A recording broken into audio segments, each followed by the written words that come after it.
श्री शिवाय नमोस्तभ्यम। ओम नमः शिवाय। मैं हूँ रीना और आप सभी का हमारे चैनल सुविचार विद रीना में बहुत बहुत स्वागत है। आप सभी का दिन शुभ और मंगलमय हो और भगवान भोलेनाथ की कृपा से आप और आपका परिवार के सभी सदस्यों का स्वास्थ्य अच्छा रहे और आप आनंदित रहें। आज आप सुनिए फाल्गुन मास महात्म्य का अध्याय 9। श्री स्कंद जी बोले, हे महेश्वर, जहाँ आपके हाथ से कपाल गिरा है, कृपया उस तीर्थ का महात्म्य बताइए। तब भगवान शिव ने कहा, वत्स, वह अत्यंत गोपनीय तीर्थ है। देवता और असुर सभी वहाँ मस्तक झुकाते हैं। ब्रह्म हत्या मनुष्य भी वहाँ स्नान करने मात्र से शुद्ध हो जाता है। पाप मोचन कपाल तीर्थ में 5 तीर्थ हैं। उनमें किया हुआ स्नान, तप और दान सब अक्षय होता है। वहाँ विधि पूर्वक पिंडदान देकर पितरों को नरक से उद्धार करें। यह तीर्थ पितृतीर्थ का गया है। वह तिल से तर्पण करने पर पितर उत्तम स्वर्ग लोक को जाते हैं। जो मनुष्य एकाग्रचित्त होकर स्थिरता पूर्वक वहाँ एक दिन और एक रात जप में लगा रहता है, उसके महान मनोरथ की सिद्धि तत्काल हो जाती है। स्वामी कार्तिकेय ने पूछा, पिताजी, ब्रह्म तीर्थ कहाँ है और उसका कैसा फल बताया गया है? तब भगवान शिव ने कहा, एक समय भगवान विष्णु की नाभि से निकले हुए कमल पर प्रजापति ब्रह्मा जी विराजमान थे। उसी समय मधु और केटव नाम के दैत्य ब्रह्मा जी से वेदों को चुराकर चल दिए। तब ब्रह्मा जी ने भगवान विष्णु के द्वारा प्रतिपाल बद्री तीर्थ में आकर उन्हें प्रणाम किया और उन सनातन भगवान की स्तुति की। तब भगवान श्री हरि है ग्रीव अवतार धारण करके एक कुंड से प्रकट हुए। उनके हाथों में शंख चक्र आदि आयुध शोभामान हो रहे थे। उनकी कटी में पीतांबर सुशोभित था। श्री अंगों की कटी श्वेत थी। वे 4 भुजाधारी भगवान है गिरिव दर्प पूर्ण दृष्टि से सब ओर देख रहे थे। उनका स्वरूप अद्वितीय था। नेत्रों से कठोरता प्रकट हो रही थी। उनकी गर्दन के चंचल बालों से टकराकर मेघों की छटा छिन्न भिन्न हो रही थी। वे अपने दिव्य तेज से समस्त ज्योतिर्मय ग्रहों की प्रभा को तिरस्कृत कर रहे थे। भगवान बड़ी कृपा करके इस अद्वितीय रूप में ब्रह्मा जी के आगे खड़े हुए। उन्हें देखकर ब्रह्मा जी भी आश्चर्यचकित हो उठे। उनके नेत्रों में प्रसन्नता छा गई और प्रणाम करके भगवान की स्तुति करने लगे। जब ब्रह्मा जी ने श्री विष्णु जी की स्तुति की, तब वे शीघ्र ही वहां गए और उन दोनों दैत्यों को बांधकर उन्होंने लीला पूर्वक उन्हें मार डाला। इसके बाद वेदों को लेकर वे ब्रह्मा जी के पास आए और ब्रह्मा जी को देखकर स्वरूप में स्थित हो गए। तब से ब्रह्मा द्वारा प्रकट हुआ वह तीर्थ तीनों लोकों में ब्रह्मकुंड के नाम से विख्यात हुआ। उसके दर्शन मात्र से महापाप भी मनुष्य की पाप रहित होकर तत्काल ब्रह्मालोक में चले जाते हैं। जो लोग यहाँ स्नान और व्रत करते हैं, वे ब्रह्मालोक को भी लांघकर विष्णु लोक में जाते हैं। तब भगवान स्कंद ने पूछा, वेदों को पाकर ब्रह्मा जी ने क्या किया? श्री महादेव जी बोले, वत्स, बद्रिकाश्रम तीर्थ देखकर चारों वेद ब्रह्मा जी के साथ जाना नहीं चाहते थे। तब सिद्धों ने समझाने पर वेदों ने 2 स्वरूप ब्रह्म धारण किए। द्रव स्वरूप से तो वे बद्रिक आश्रम तीर्थ में रह गए और ज्ञान रूप से ब्रह्मा जी के साथ गए। तब ब्रह्मा जी ने वेदों के अनुसार विधि पूर्वक तीनों लोकों की रचना की। श्री सूत जी कहते हैं, मुनिवर, प्राचीन काल में पांड्य देश में शंकर नाम से प्रसिद्ध एक राजा थे। वे बड़े ब्राह्मण भक्त, सत्य प्रतिज्ञ, यज्ञनिष्ठ तथा धर्मात्मा थे। चारों वर्णों और आश्रमों का धर्म पूर्वक पालन करते थे। वे भगवान विष्णु और शिव के समान रूप से उपासक थे। महात्मा ब्राह्मणों को बड़े बड़े दान कर देते थे। एक दिन बुद्धिमान राजा शंकर शिखर खेलने के लिए तपोवन में गए और वहां दुर्गम एवं रमणीय प्रदेशों, पर्वतों तथा गुफाओं में घूमने लगे। वन के एक भाग में व्याघ्र, चर्मधारी, शांत, जितेंद्रिय एवं मन को वश में रखने वाले एक मुनि गुफा के अंदर निवास करते थे। राजा ने दूर से उन्हें देखकर व्याघ्री समझा और बड़े वेग से झुकी हुई गांठ वाले बाण का प्रहार करके उन्हें मार डाला। राजा ने उस बाण से पति के पास बैठी हुई पतिव्रता मुनि पत्नी को भी मार डाला। माता और पिता दोनों को मरा देखकर उनका पुत्र अत्यंत दुख से पीड़ित होकर कातर भाव से वन में रोने लगा और विलाप करने लगा। तात, मात, पिता, तुम दोनों मुझे छोड़कर कहाँ चले गए? पिताजी, अब मुझे वेद शास्त्र कौन पढ़ाएगा? कौन मुझे शिक्षा के साथ साथ भोजन देगा? हाय पिता, आप तो परलोगामी हो गए, अब मुझे सदाचार की शिक्षा कौन देगा? हाय, आज किस पापी ने अपने बाणों से बिना किसी अपराध के आप दोनों को मार डाला? आप ही दोनों मेरे गुरु और मेरे प्राण थे, सदा तपस्या में लगे रहते थे, तो भी न जाने किस पापी के हाथ से आप मारे गए।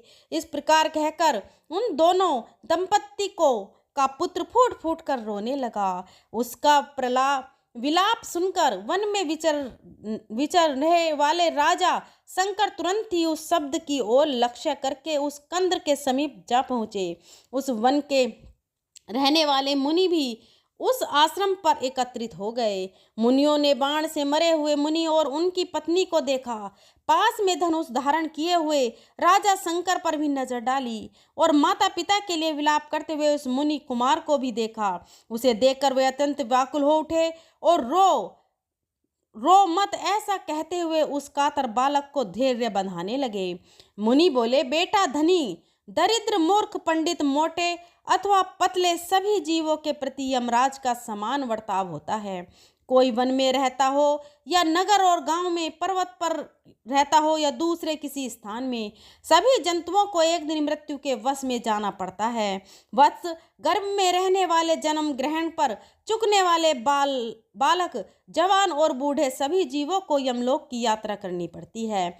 ब्रह्मचारी, गृहस्थ, वानप्रस्थ और सन्यासी सबको समय आने पर यह शरीर त्यागना पड़ता है। महात्मे, द्विज, पुत्र, ब्राह्मण, क्षत्रिय, वैश्य, शूद्र और वर्ण, शंकर सबको एक दिन यमलोक जाना पड़ता है। देवता, मुनि, यक्ष, नाग, राक्षस और अन्य सब प्राणी भी नाश को प्राप्त होते हैं, इसलिए तुम्हें शोक नहीं करना चाहिए। अद्वितीय सच्चिदानंद स्वरूप जो उपनिषद प्रतिपादित ब्रह्मा है, उसका जन्म, मरण और वृद्धि को प्राप्त होना नहीं बनता।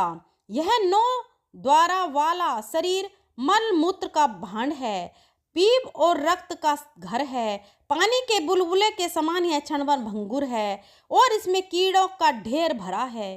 काम, क्रोध, भय, द्रोह, मोह और मात्सर्य है, इसलिए तुम अपने पिता और माता के लिए शोक न करो। वे दोनों अपने कर्मवश इस घर को छोड़कर कहीं चले गए। तुम अपने कर्मवश इस भूतल पर वर्तमान हो। जब तुम्हारे प्रारब्ध कर्म का क्षय होगा, तब तुम भी मर जाओगे। तब उनके लिए शोक क्यों करते हो? क्या मरने वाला प्रेत मरे हुए प्रेत के लिए शोक करे? क्योंकि तुम्हारे माता और पिता जब उत्पन्न हुए थे, उस समय तुम्हारा जन्म नहीं हुआ था, अतः तुमसे उनकी गति अलग है। अगर तुम्हारी और उनकी समान गति होती तो तुम भी उन्हीं के साथ चले जाते। जिस वाण से वे मरे हैं, उसी से तुम भी मर गए होते और वे मरकर जहाँ गए हैं वहीं तुम भी चले जाते। ऐसा नहीं हुआ। इससे सिद्ध है कि तुम्हारी और उनकी समान गति नहीं है, अतः उनके लिए शोक नहीं करना चाहिए। मरे हुए प्राणियों के भाई बंधु जो इस भूतल पर आंसू बहाते हैं, उन आंसुओं को मरे हुए प्रेत परलोक में पीते हैं। इसलिए शोक छोड़कर एकाग्र चित्त होकर धैर्य धारण करो और वैदिक रीति से माता पिता का प्रेत कार्य करो। तुम्हारे पिता और माता पिता बाण के आघात से मरे हैं। अतः उस दोष की शांति के लिए इनकी अस्थियां लेकर रामेश्वर शिव के क्षेत्र में मुक्ति दे राम सेतु में स्थापित करो तथा पिंडीकरण आदि श्राद्ध भी करो, वही करो। इससे उनके दूर मृत्यु जन दोष की शांति हो जाएगी। मुनियों के ऐसा कहने पर साकल पुत्र जांगल ने माता पिता के सब अंत्येष्टि संस्कार किए। इसके बाद दूसरे दिन उनकी अस्थियां लेकर वे हाल शुरू श्राद्ध आदि कार्य संपन्न किए। वर्ष भर निवास करने के बाद एक दिन जंगल मुनि ने रात को सपने में अपने माता पिता को देखा। उन दोनों ने अपने हाथों में शंख चक्र गदा आदि धारण कर रखे थे। दोनों ही पद्म माला और तुलसी की माला से विभूषित होकर गरुड़ की पीठ पर बैठे थे। उनके कानों में मकर क्रांति कुंडल झिलमिला रहे थे। कौस्तुभमणि उनके वक्ष स्थल को अलंकृत कर रही थी। मुनि पुत्र ने इस प्रकार की झांकी में माता पिता का दर्शन करके मन ही मन बड़ी प्रसन्नता का अनुभव किया। इसके बाद जांगल मुनि पुनः अपने आश्रम पर आकर सुखपूर्वक रहने लगे। उन्होंने माता पिता के विषय में सपने में देखा हुआ वृतांत वहां के सब ब्राह्मणों को बड़ी प्रसन्नता के साथ सुनाया। यह सुनकर वे सब मुनि बड़े प्रसन्न हुए। उन्होंने इधर जंगल को अंत्येष्टि संस्कार का आदेश देने के बाद राजा शंकर की ओर देखकर उन सभी महर्षियों ने उस समय बड़ा क्रोध किया। वे उन्हें कोसते हुए बोले, महामूर्ख पांड्य नरेश, तूने क्रूरतावश ब्राह्मण की हत्या की है। तुझे स्त्री हत्या और ब्रह्मा हत्या का पाप लगा है। इसलिए तू प्रज्वलित अग्नि में जलकर अपने शरीर का त्याग कर दे, अन्यथा सैकड़ों प्रायश्चित करने पर भी तेरी शुद्धि नहीं होगी। तेरे साथ वार्तालाप करने मात्र से दूसरों को भी भारी पाप लगेगा। मुनियों के ऐसा कहने पर राजा शंकर ने कहा, हे महात्माओं, ऐसा ही हो। मैं ब्रह्म हत्या की शुद्धि के लिए आपके पास प्रज्वलित अग्नि में अपने शरीर की आहुति दे दूंगा। आप लोग मुझ पर कृपा करके जिससे शरीर त्याग देने पर मेरा यह पातक नष्ट हो जाए। सब मुनियों से कहकर पांड्य नरेश ने अपने मंत्रियों को बुलाकर कहा, सचिवगण, मैंने अनजान में ब्रह्म हत्या तथा क्रूरतापूर्ण स्त्री हत्या कर डाली है, जो महान नरक प्रदान करने वाली है। इस पातक की शुद्धि के लिए मैं बड़ी बड़ी लपटों वाली प्रज्वलित अग्नि में मुनियों की आज्ञा से अपने शरीर को त्याग दूंगा। तुम जल्दी कष्ट ले आओ और उसके द्वारा अग्नि को प्रज्वलित करो। मेरे पुत्र सुरुचि को शीघ्र ही राज्य सिंहासन पर बिठा दो। राजा की इस प्रकार आज्ञा देने पर मंत्री लोग रोने लगे और बोले, हे पांडना महाराज, आप तो शत्रुओं पर भी स्नेह रखने वाले हैं। हम सबको आपने सदा पुत्र की भांति पाला है। हम आपके बिना देवपुरी के समान सुंदर अपनी राजधानी में प्रवेश नहीं करेंगे। हम भी आपके साथ महाकाश द्वारा प्रज्वलित अग्नि में प्रवेश कर जाएंगे। मंत्रियों का प्रलाप सुनकर पांड्य नरेश शंकर ने उन्हें समझाते हुए कहा, मंत्रियों, मुझ महापाप की राजा को लेकर क्यों करोगे? अग्नि में प्रवेश करने के लिए शीघ्र काष्ठ एकत्रित करो। उनके ऐसा कहने पर मंत्री लोग शीघ्र काष्ठ ले आए। राजा शंकर ने देखा काष्ठों के द्वारा अग्नि प्रज्वलित हो चुकी है। तब उन्होंने स्नान और आचमन करके शुद्ध चित्त होकर मुनियों के पास उस अग्नि की परिक्रमा की। फिर उन मुनियों की भी परिक्रमा करके अग्नि और मुनि दोनों को प्रणाम किया। उसके बाद भगवान शंकर का ध्यान करके राजा धैर्य पूर्वक ज्यों ही अग्नि में गिरने को तैयार हुए, त्यों ही सब ऋषि मुनियों के सुनते सुनते आकाशवाणी हुई, राजा शंकर, तुम अभी अग्नि में प्रवेश ना करो। महात्मे, तुम्हें ब्रह्म हत्या के कारण भय नहीं करना चाहिए। दक्षिण समुद्र के किनारे मादन पर्वत पर महापाप का नाश करने वाले परम पुण्य राम सेतु में श्री रामचंद्र जी के द्वारा स्थापित जो रामेश्वर नामक शिवलिंग है, उसकी 1 वर्ष तक तीनों समय भक्तिपूर्वक सेवा करो। भगवान रामेश्वर की परिक्रमा पूर्वक उन्हें नमस्कार करो, उनका महाअभिषेक करो और प्रतिदिन नाना प्रकार का निवेदन करो। चंदन, अगरू और कपूर के द्वारा श्री रामलिंग की पूजा करो। 2 बार गाय के घी से भगवान का अभिषेक कराओ। प्रतिदिन 2 बार दुग्ध से और एक द्रोण शहद से उस शिवलिंग को नहला। नित्य प्रति खीर से भगवान को नैवेद्य लगाओ तथा रोज रोज रात में तिलक के तेल से दीपक जलाकर दीप दान द्वारा आराधना करो। महाराज रामेश्वर, शिव की इस प्रकार उपासना करने से तुम्हारी स्त्री हत्या और ब्रह्म हत्या तत्काल नष्ट हो जाएगी। तुम शीघ्र राम सेतु पर जाओ और निरंतर रामेश्वर का भजन करो। इस कार्य में विलंब ना करो। वह आकाशवाणी सुनकर सब ऋषि राजा को जल्द जाने की प्रेरणा देने लगे। महाराज मोक्षदय, राम सेतु पर शीघ्र जाओ। हमने भगवान रामेश्वर के महात्म्य को न जानने के कारण ही आपको प्रज्वलित अग्नि में देह त्यागने की सलाह दी थी। मुनीश्वर की ऐसी आज्ञा पाकर महाराज शंकर ने चतुरंगी सेना तो नगर में भेज दी और स्वयं हर्षयुक्त मन में महर्षि को नमस्कार करके कुछ इन्हें गिने सैनिकों के साथ बहुत धन लेकर भगवान रामेश्वर के सेवा के लिए मादन पर्वत पर गए तथा वहां शुद्धिदायक राम सेतु पर उन्होंने एक वर्ष तक निवास किया। राजा एक समय भोजन करते और क्रोध एवं इंद्रिय समूह को वश में रखते थे। वे तीनों समय भक्ति पूर्वक भगवान रामेश्वर की सेवा करते हुए उन्हें प्रतिदिन 10 बार धन भेंट करते थे। उन्होंने नित्य प्रति भगवान रामेश्वर की महापूजा करवाई।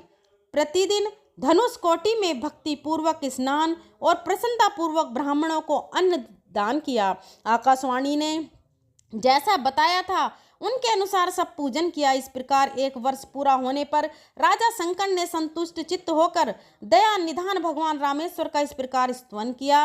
मैं सबके ईश्वर रुद्र को नमस्कार करता हूँ। रामेश्वर नाम से प्रसिद्ध भगवान उमापति को प्रणाम करता हूँ। देव कृपा मेरी रक्षा कीजिए और मेरी ब्रह्म हत्या को शीघ्र जला डालिए। तिरापुरासुर का नाश करने वाले महादेव, आप कालकूट विष को भक्षण करने वाले हैं। हे दया सिंधु, आप मेरी रक्षा करें और मुझे स्त्री हत्या रूपी पाप से छुड़ाएं। हे गंगाधर, विरूपाक्ष, रामनाथ त्रिलोचन, प्रभु आप अपनी कृपा दृष्टि से मेरा पालन कीजिए। प्रभु मेरा पातक नष्ट कर दीजिए। आप मुझे शुद्धि देने वाले हो, जो आनंद स्वरूप और सच्चिदानंद घन हैं। उन रामेश्वर शिव को मैं बारंबार नमस्कार करता हूँ। मेरा पातक नष्ट हो जाए। इस प्रकार रामेश्वर महादेव की भक्ति पूर्वक स्तुति करते हुए राजा शंकर के मुख से अत्यंत भयानक ब्रह्म हत्या निकली, जो नील वस्त्र वर्ण करने वाली और अत्यंत क्रूर थी। उसके सिर के बाल रक्त की भांति लाल थे। राजा के मुख से निकली हुई उस भीभत्स ब्रह्म हत्या को भगवान शंकर की आज्ञा से भैरव ने त्रिशूल से मार डाला। तब भगवान रामेश्वर ने राजा से कहा, पांडे नरेश महाराज, मैं तुम्हारे इस स्तोत्र से प्रसन्न होकर तुम्हें वर देना चाहता हूँ। तुम कोई मनोवांछित वर मांगो। स्त्री हत्या और ब्रह्म हत्या से जो तुम्हें दोष लगा था वह निकल गया। अब तुम शुद्ध हो, निष्पाप हो। पूर्वतः अपने राज्य का पालन करो। राजन, मेरी सेवा करने वाले मनुष्य फिर संसार में जन्म नहीं लेते। वे मेरे सायुज्य मोक्ष को प्राप्त कर लेते हैं। जो मानव इस स्तोत्र के द्वारा भक्ति पूर्वक मेरी स्तुति करेंगे, उनके महापाप की कोशिश को मैं अवश्य नष्ट कर दूंगा। अब तुम इच्छानुसार वर मांगो। तब राजा बोले, महेश्वर, मैं आपके दर्शन मात्र से ही कृतज्ञ हो गया हूँ। इस समय मुझे इससे बढ़कर मांगने योग्य कोई वस्तु भी नहीं प्रतीत होती। आपके दोनों चरण कमलों से मेरी अविचल भक्ति बनी रहे, ऐसा ही आशीर्वाद आप मुझे दीजिए। तब तथास्तु कहकर भगवान रामेश्वर ने राजा पर अनुग्रह किया और वे पुनः उसी शिवलिंग में अंतर्ध्यान हो गए। भगवान रामेश्वर की कृपा प्राप्त करके राजा भी कृतज्ञ हो गए और उन्हें प्रणाम करके अपनी पुरी को चले गए। उन्होंने वनवासी मुनियों को यह वृतांत बताया। तब उन मुनियों ने प्रसन्नचित्त होकर राजा को पुनः उनके राज्य पर अभिषिक्त किया। फिर अंतकाल आने पर राजा ने रामेश्वर शिव का ध्यान करते हुए देह का त्याग कर दिया। अरे भगवान रामेश्वर के सायुज्यम मोक्ष को प्राप्त कर लिया। आज का अध्याय समाप्त हुआ। इसके आगे का वृतांत आप अगले अध्याय में सुनेंगे। अब आप सुनिए श्री शिव चालीसा। का पाठ। श्री गणेश गिरजा सुवन मंगल मूल सुजान, कहत अयोध्या दास तुम देऊ अभय वरदान। जय गिरजापति दीन दयाला, सदा करत संतन प्रतिपाल। बाल चंद्रमा सोहतनी के, कानन कुंडल नाग फनी। अंग गोर सिर गंग बहाई, मुंड माल तन छार लगा। वस्त्र खाल बाघंबर सोहे, छवि को देख नाग मुनि मोह। मैं न मातु की होवे दुलारी, बाम अंग सोहत छवि न्यारी। कर त्रिशूल सोहत छवि भारी, कर सदा शत्रुन शंका। नंदी गणे सोहित कैसे, सागर मध्य कमल हैं जैसे। कार्तिक श्याम और गणराऊ, या छवि को कही जात ने का। देवन जब ही जाए पुकारा, तब ही दुख प्रभु आप निवारा। किया उपद्रव तारक भारी, देवन सब मिली तुम ही जुआरी। तुम सानन पाठ लो नव निमेष मार गिराया, आप जलंधर असुर सहारा। सुयस विद संसारा, त्रिपुरुषर सन युद्ध मचाई, सब ही कृपा कर लीन बचाई। किया तप ही भागीरथ भारी, पूर्व प्रतिज्ञा था सुमुरारी। दानी नमम तुम सब कोई नाही, सेवक स्तुति सदा ही। वेद नाम महिमा तब गाई, अकद अनादि भेद नहीं पाई। प्रकट उदती मंथन में ज्वाला, जरे सुरासुर बहे विहाल। कीन दया तुम करी सहाई, नीलकंठ तब नाम कहाई। पूजन रामचंद्र जब कीना, जीत के लंक विभीषण दीना। विभीषण सहस कमल में हो रहे धारी, कीन परीक्षा तब ही पुरारी। एक कमल प्रभु राखे जोई, कमल नयन पूजन छे सोई। कठिन भक्ति देखी प्रभु शंकर, भये प्रसन्न दिए इच्छित वर। जय जय जय अनंत विनाशी, करत कृपा सबके घटवासी। दुष्ट सकल नित मोहि सतावे, भ्रमित रही मोहि चैन न आवे। नैहि त्राहि में नाथ पुकारो, यही अवसर मोहि आने उबारो। ले त्रिशूल शत्रुन को मारो, संकट से मोहि आने उबारो। मात पिता भ्राता सब कोई, संकट में पूछत नहीं कोई। स्वामी एक है आस तुम्हारी, आए हरो अब संकट भारी। धन निर्धन को देत सदा ही, जो कोई जाचे वो फल पाही। स्तुति के विधि करहो तुम्हारी, क्षमौ नाथ अब चूक हमारी। शंकर हो संकट के नाशन, मंगल कारण विघ्न विनाशक।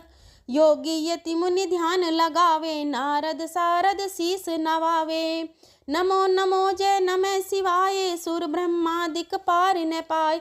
यह पाठ करे मन लाई, तापर होत है शंभु सहाई। ऋण के हो जो कोई अधिकारी, पाठ करे सो पावन हारी। पुत्रहीन कर इच्छा कोई, निश्चय शिव प्रसाद ते ही।